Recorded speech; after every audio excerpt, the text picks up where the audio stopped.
દાહોદમાં કંગેલા ચેકપોસ્ટ પરથી 871 વિદેશી દારૂની પેટીઓ ઝડપી પાડતી દાહોદ એલસીબી પોલીસ। દાહોદ જિલ્લામાં પોલીસ મહાનિરીક્ષક આરવી અંસારી સાહેબ રેન્જ ગોધરાની સૂચના મુજબ દાહોદ જિલ્લા એસપી ડોક્ટર રાજદીપસિંહ ઝાલા સાહેબને દાહોદ જિલ્લામાં પ્રોહિબિશન દારૂની અસામાજિક તત્વો પર અંકુશ લાવી સદંતર નેસ્તનાબૂદ કરવા બુટલેગરો પર મધ્યપ્રદેશ રાજસ્થાન રાજ્યમાંથી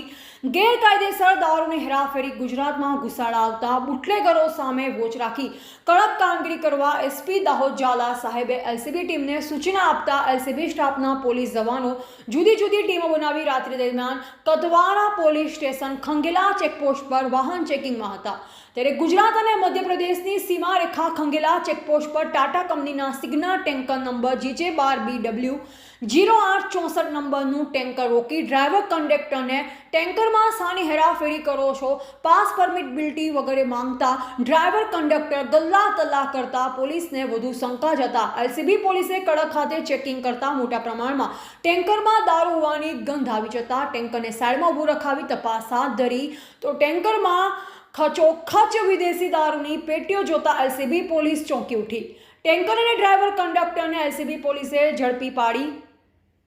એલસીબી ઓફિસ પર લાવી ટેન્કરનો ભાગ તોડી વિદેશી દારૂની અલગ અલગ બ્રાન્ડની પેટીઓની ગણતરી કરતા કુલ નંગ 871 વિદેશી દારૂની પેટીઓ, કુલ બોટલ નંગ 16,236ની કુલ કિંમત 1,16,11,296નો દારૂનો મુદ્દામાલ તેમજ હેરાફેરીમાં ઉપયોગમાં લીધેલ ટેન્કરની કુલ કિંમત 50 લાખ તથા 2 મોબાઈલ મળી કુલ 1,66,60,296નો મુદ્દામાલ સાથે રાજસ્થાનના 2 આરોપીને ઝડપી પાડવામાં દાહોદ એલસીબી પોલીસને મોટી સફળતા મળેલ છે। આમ દાહોદ એલસીબી પોલીસને મોટા પ્રમાણમાં દારૂ ઝડપી પાડવામાં પહેલીવાર આટલી મોટી સફળતા હાથ લાગી।